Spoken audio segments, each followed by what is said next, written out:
Então, agora a gente vai falar sobre uma dúvida que é muito grande para todos em geral, que é qual é a melhor gordura para se cozinhar, qual é a melhor gordura para fazer fritura. Bom, em primeiro lugar, a gente tem que entender que a grande questão do consumo de gordura é as quantidades exageradas e fora do equilíbrio que é recomendado aí para os seres humanos. Então, se a gente pensa dessa forma, fritura ela nunca vai ser saudável, porque a técnica dietética da fritura, ela se caracteriza pelo quê? Pelo alimento em imersão numa alta quantidade de gordura. Então, esse alimento, naquele tempo, naquele período que ele fica fritando, ele vai absorvendo essa gordura e se tornando mais calórico. Então, pensando numa alimentação, numa dieta para emagrecimento, para cuidado, sobrepeso, triglicerídeo, colesterol, você já tem um alimento encharcado de gordura que passou de todas as quantidades aí necessárias certamente. Então, fritura, independente do óleo que você escolha, ela nunca vai ser saudável, nunca vai fazer parte de uma alimentação cotidiana pensando no emagrecimento e na melhora do quadro de saúde. O que pode acontecer é você eventualmente fazer uma fritura com um tipo de gordura que é melhor. Então, a fritura, além de se caracterizar pela quantidade de óleo e imersão desse alimento na gordura ou no óleo, ela também se caracteriza pela exposição, pelo tempo que o alimento fica, né? A gordura e o alimento ficam ao calor. Então, principalmente a gordura, né? Essa exposição, esse tempo de fritura, ela vai fazendo uma alteração na configuração da gordura, na estrutura da gordura, transformando os ácidos graxos de qualquer tipo de gordura em ácidos graxos trans, em gordura trans. Então, existe uma mudança química através do tempo e temperatura e da exposição desse óleo nesses dois fatores. Então, a gente vai fazendo essa transformação, vai alterando a bioquímica ali da gordura, fazendo com que ela se torne maléfica, né? A gente tem já determinado que as gorduras transformadas numa situação trans, elas não são compatíveis com as nossas gorduras e naturalmente o nosso corpo não absorve, fazendo com que ela fique em circulação, podendo afetar toda a parte circular do corpo, levando a problemas cardíacos, problemas no sistema nervoso central, um AVC, por exemplo, formação de placas. Então, a fritura, ela nunca vai ser saudável. Bom, então a gente entendendo que a questão da gordura é o controle de quantidade, fica muito fácil a gente conversar e entender quais são as nossas escolhas, o que a gente vai preferir para utilizar nas nossas preparações. Quando a gente fala em utilizar o óleo, o azeite cru, né, em cima da salada, por exemplo, óleo de coco em cima de uma fruta, é diferente, ele não passou por processamento térmico, então a gente não tem aquela transformação da gordura. Então, tudo bem, você vai escolher a gordura que mais tem afinidade com você, lá que você prefere, que dentro do seu entendimento ela é mais saudável, e vai utilizar em quantidades moderadas, de acordo com a tua orientação ou com aquilo que está te fazendo ficar saudável. E quando a gente vai pensar em aquecimento dessas gorduras, a gente tem que só entender, só saber, né, que existe o que a gente chama de ponto de fumaça, ou seja, o tempo de fusão, em que ponto aquela gordura ela começa já a se transformar e começa já a queimar. Então, quanto maior a cadeia ali da gordura, mais difícil dela queimar, mais estável ela é a temperatura, e quanto mais ligações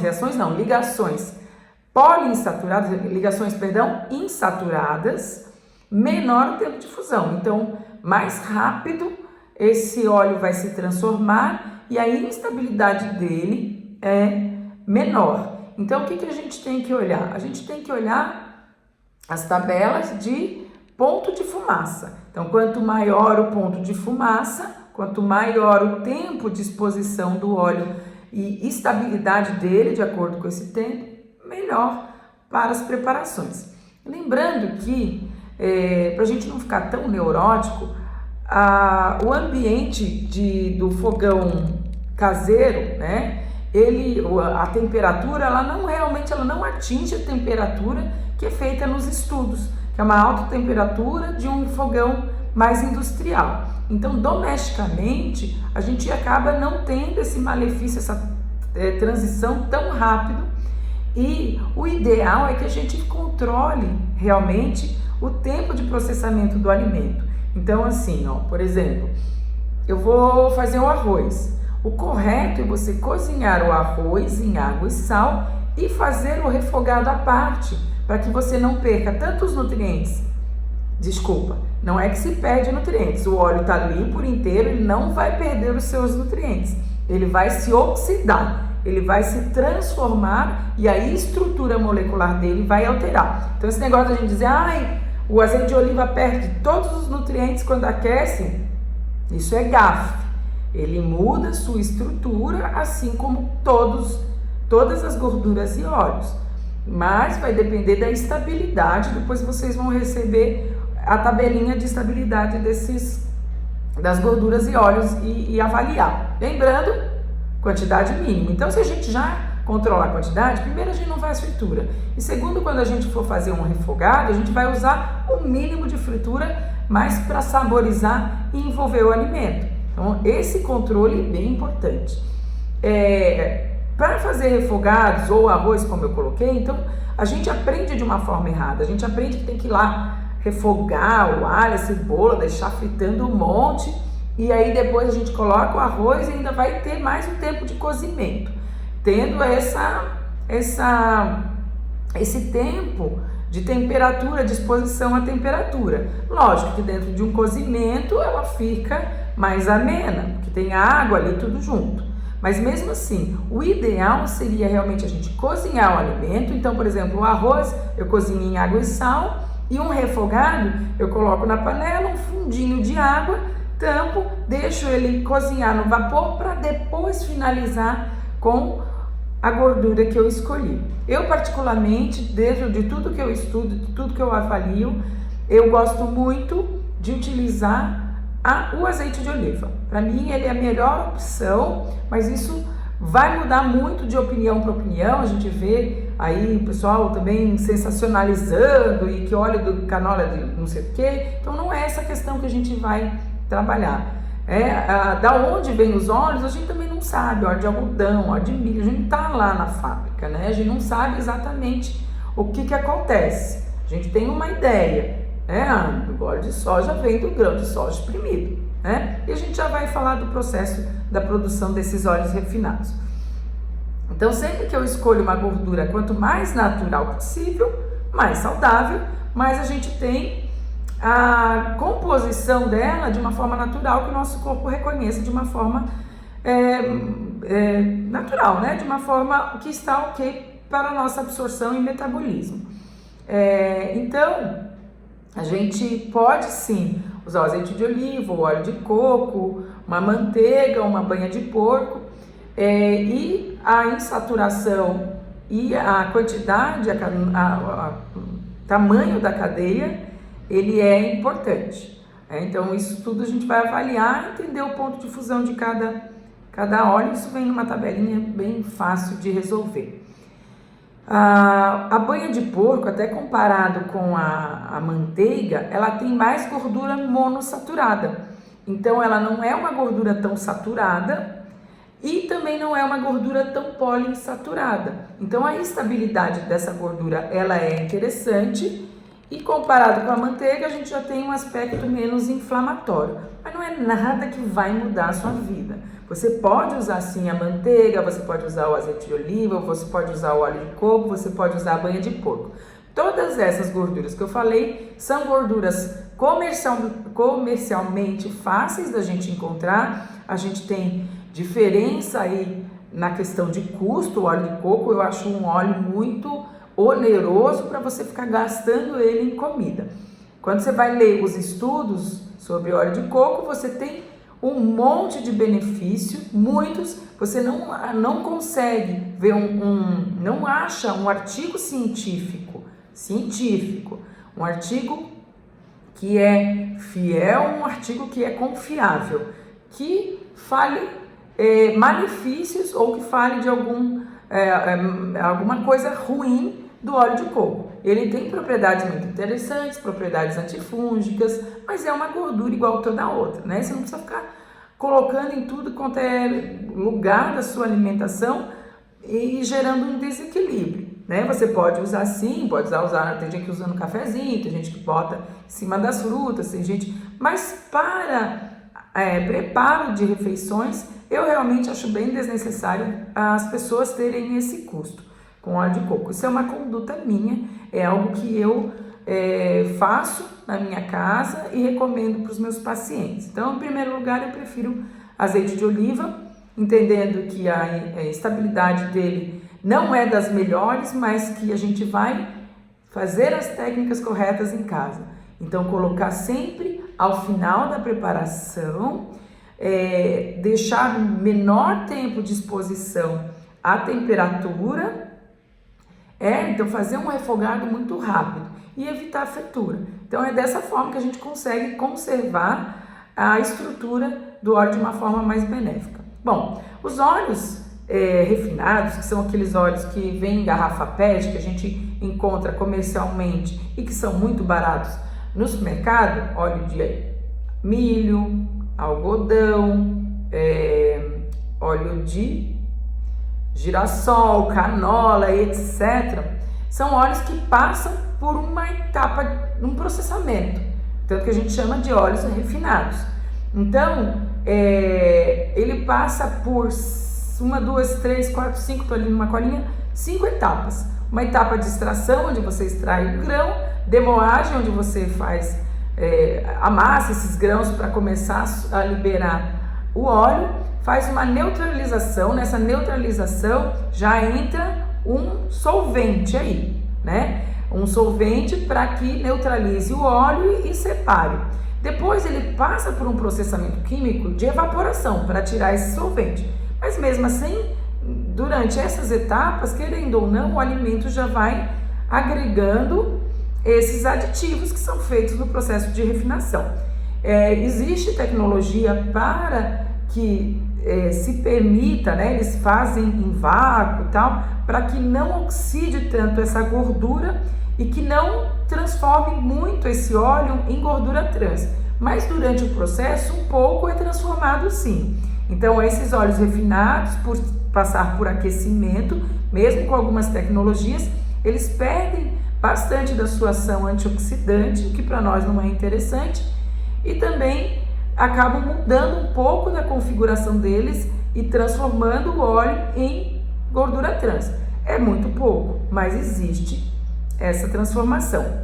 Depois ele passa por uma clarificação, onde ele ganha uma soda cáustica lá, para mais um químico, né, para tirar os pigmentos e tudo mais, e depois a desodorização, que é onde tira o cheiro e tira também alguns compostos que podem estragar o óleo.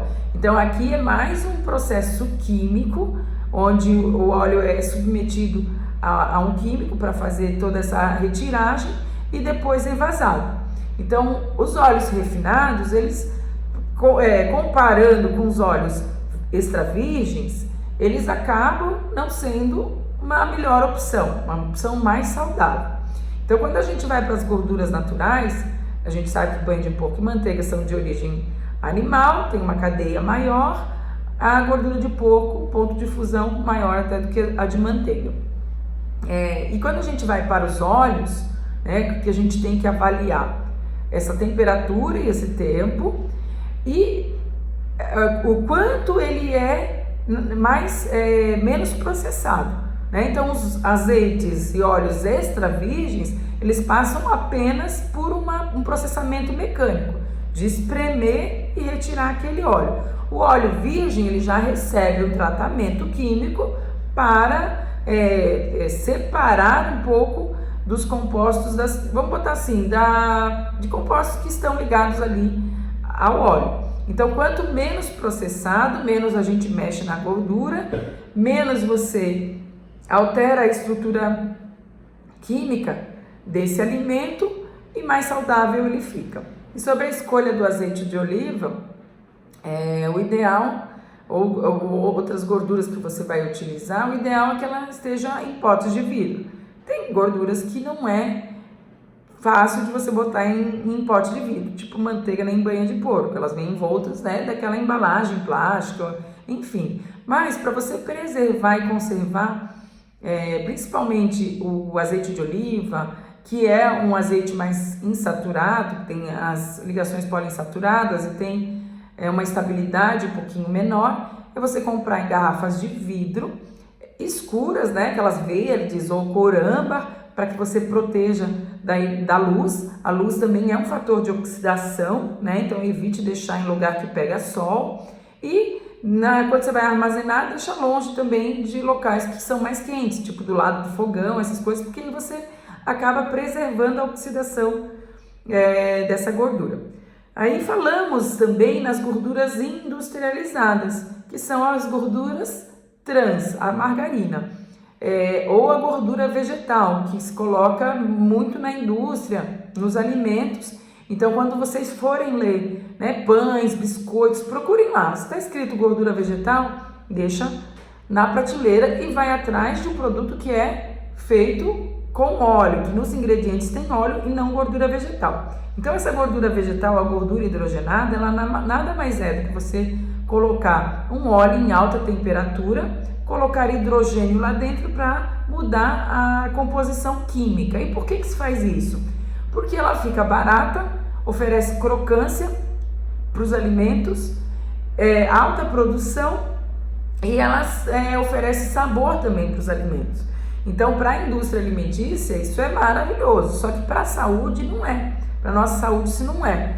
Então, a gente tem aí uma questão de alguns estudos pensando em gorduras mais low trans, já se fala esse termo, né? Gorduras low trans, que são a transformação, né, do óleo em gordura, mas com uma composição de gordura trans um pouco menor.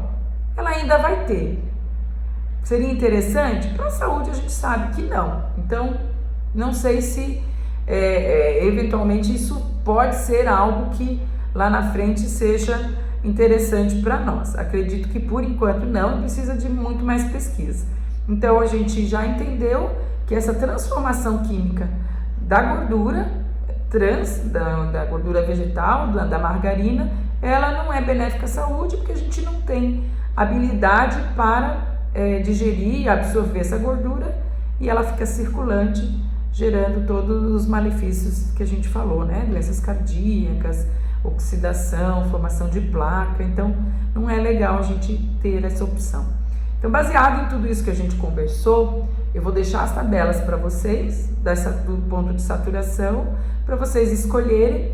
Fica a minha conduta para vocês e o que eu oriento meus pacientes, preferir no uso do azeite de oliva, reduzir o tempo de exposição à temperatura, mas se quiser saborizar um pouquinho mais, quem gosta de banha de porco, quem gosta de manteiga, para dar uma saborizada nos refogados, tenta fazer também com mínimo de exposição, né? Só fazer aquele refogado rápido e pode usar também sem problema algum, controlando quantidade. Às vezes você não precisa, para saborizar, colocar 3, 4, 5 colheres de manteiga. Você pode botar uma colher de sobremesa de manteiga ou uma de chá, então aí vai depender da quantidade do alimento.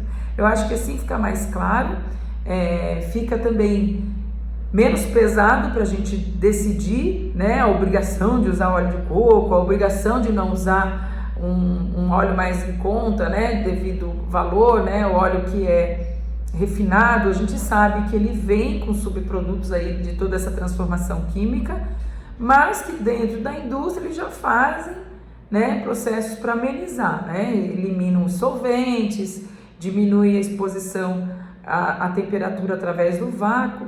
Então é uma opção também, e se você for utilizar esses óleos mais refinados, acredito que a questão maior é custo mesmo, e aí você observa quais são aqueles que têm um maior ponto de fumaça. Quanto maior, melhor, porque mais estável.